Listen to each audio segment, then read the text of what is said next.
بھائیوں اور دوستوں، امت مسلمہ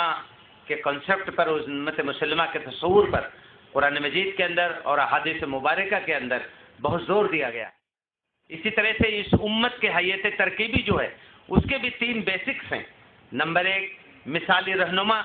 نمبر 2 مثالی کتاب اور ضابطہ اور دستور، اور نمبر 3 مثالی اور روحانی مرکز۔ یہ 3 چیزیں ہوتی ہیں کسی امت کو بننے کے لیے، اور امت مسلمہ بھی ان تینوں چیزوں سے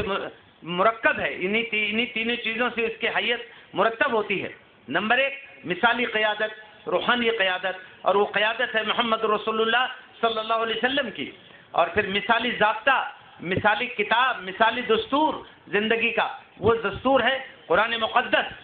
اور تیسری بات، وہ مثالی اور روحانی مرکز، وہ مرکز ہے قبلہ محترم یعنی خانہ کعبہ۔ مسلمانوں کی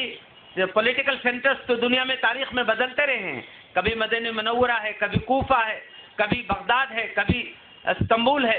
ترکی میں، لیکن مسلمانوں کا روحانی مرکز نہیں بدلتا۔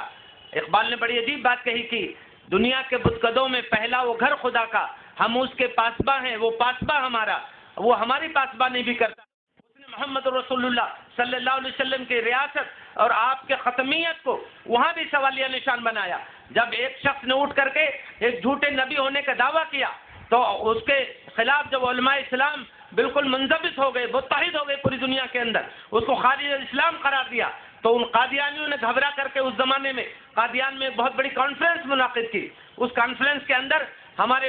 پہلے اس ملک کے وزیر اعظم پنڈت جواہر لال نہرو کو انہوں نے چیف گیسٹ بنایا، اور جواہر لال نہرو نے اس وقت جو بات کہی، میں یہ بات اس لیے آپ کے سامنے کرنی چاہتا ہوں کہ امت مسلمہ جن بیسکس سے، جن اساسی تصورات سے بنتی ہے، اس میں سے کوئی ایک تصور بھی کمزور ہو جائے گا اور ہم اس کے لیے لینینٹ ہو جائیں گے، اس کو برداشت کرنے اور اس کے تئیں ہم اپنے اندر بے حسی پال لیں گے، تو پھر امت نہیں بچ سکتی ہے۔ اردو اور عربی کے نام تو بچ جائیں گے لیکن امت نہیں بچے گی۔ نہرو نے اس وقت جو بات کہی وہ ہے امت مسلمہ کے لیے ایک زبردست تماچا، اور امت مسلمہ کے مفکرین اور قیادتوں کے لوگوں کے لیے بہت ایک اہم قابل غور نقطہ بھی ہے۔ نہرو نے کہا کہ مسلمان علماء بڑے تنگ نظر واقع ہوئے ہیں، یہ نہیں چاہتے کہ اس ملک میں ایک پیغمبر بھارتی سرزمین، بھارتی ملک کا ہو جائے، ہندوستانی زمین کا ایک پیغمبر ہو جائے، اور دوسرے یہ نہیں چاہتے کہ مکہ مدینہ کی طرح ان کا ایک تیرتھ استھان اور زیارت گاہ اس ملک میں قائم ہو جائے۔ تو میں نے یہ بات اس لیے اضافی طور پہ عرض کر دی کہ اس امت مسلمہ کا جو تصور ہے، اس تصور کو ڈیمیج کرنے، اس کو ٹارگٹ کرنے کے لیے دنیا میں مختلف کوششیں ہوتی رہی ہیں۔ میرے بھائیوں اور میرے بزرگوں، ایک اور بات آپ سے عرض کر دوں کہ رسول اللہ صلی اللہ علیہ وسلم تشریف لائے تھے، جیسا آبی حضرت مولانا نے فرمایا، یہ مقتدیٰ اور یہ رہنما اور یہ امام امت ہے پوری دنیا کے اندر۔ اس امام امت کو کا جو رہنما ہے وہ آیا کس لیے تھا؟ وہ آئے تھے لِيُظْهِرَهُ عَلَى الدِّينِ كُلِّهِ، اس دین کو دوسری دنیا کے تمام دینوں پہ غالب کرنے کے لیے آئے تھے۔ اور یہ جو غلبہ ہے دین کا، یہ جو دین کا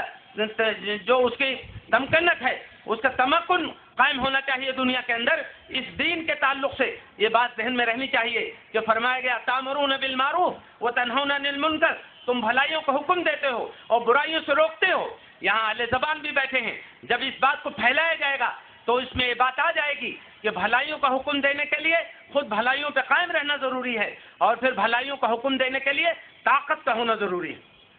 جس امت کے پاس طاقت نہیں ہے وہ امت دنیا کے اقوام کو حکم دینے کی پوزیشن میں نہیں رہتے۔ پھر حکم دینے کے علاوہ جو بات آئے گی وہ گزارش ہے، وہ التماس ہے، وہ فہمائش ہے، وہ سجیشن ہے، اس سے زیادہ کچھ نہیں ہے۔ تو جب حکم دینے کا اس امت کو مقام و مرتبہ دیا گیا تو اس امت کے لیے بھی ضروری ہے کہ حکم دینے کے مقام پہ آئے، ایک مضبوط اور طاقتور امت بنے، سیسا پلائی ہوئی دیوار امت بنے، اور برائیوں سے روکنے کے لیے اسے ایک مضبوط امت بننا پڑے گا، وہ طاقت حاصل کرنی پڑے گی۔ اس موقع پہ مجھے امام راضی یاد آ جاتے ہیں اکثر کہ امام راضی نے لکھا ہے ایک جگہ کہ تم پہ نماز فرض ہے تو نماز کے لیے وضو فرض ہے، اور وضو کے لیے پانی کی تلاش فرض ہے۔ اسی طرح سے جب امت پر خیر امت ہے یہ جو اس پہ بھلائی کا حکم دینا فرض ہے، اس کے اوپر فرض ہے کہ دنیا کی قوموں کو برائی سے روکے، تو اس پہ فرض ہے کہ برائی سے روکنے اور بھلائی کا حکم دینے کے لیے جس طاقت کی ضرورت ہے یہ امت و طاقت بھی حاصل کرے۔ معاف کیجیے، ایک لولی لنگڑی امت، ایک منتشر امت، ایک جو ہے پوری دنیا میں باقاعدہ دوسروں کے نشانوں اور اشاروں پر گھومنے اور پھرنے والی امت، اپنی اساسی تصورات سے بہت دور جا پڑی امت، دنیا کے اندر حکم دینے کا منصب نہیں رکھتی، وہ پھر دنیا کے قوموں کی مقتدی بنتی ہے، اور وہ بھی پتہ نہیں مقتدی بن بھی پاتی ہے نہیں بن پاتی ہے۔ میں صرف بات کر رہا ہوں، اقبال نے ایک زمانے میں ایک ظریفانہ انداز میں لکھا تھا جو ہماری صورتحال کی بالکل عکاسی کرتی ہے کہ میرا یہ حال بوٹ کی ٹو چاٹتا ہوں میں، ان کا یہ حکم دیکھ میرے فرش پہ نہ رینگ۔ تو ایسی امت جو فرش پہ رینگتی ہو اور اس کی بھی اجازت نہ ہو، وہ امت یہ کمزور اور منتشر اور بے حس اور بیزار امت، آپس میں دل پھٹے ہوئے ہوں، آپس میں دوریاں ہوں، ایسی امت وہ بڑا کام نہیں کر سکتی ہے، امت وسط نہیں بن پائے گی، خیر امت نہیں بن پائے گی، اور امر بالمعروف و نہی عن المنکر کا فریضہ انجام نہیں دے پائے گی۔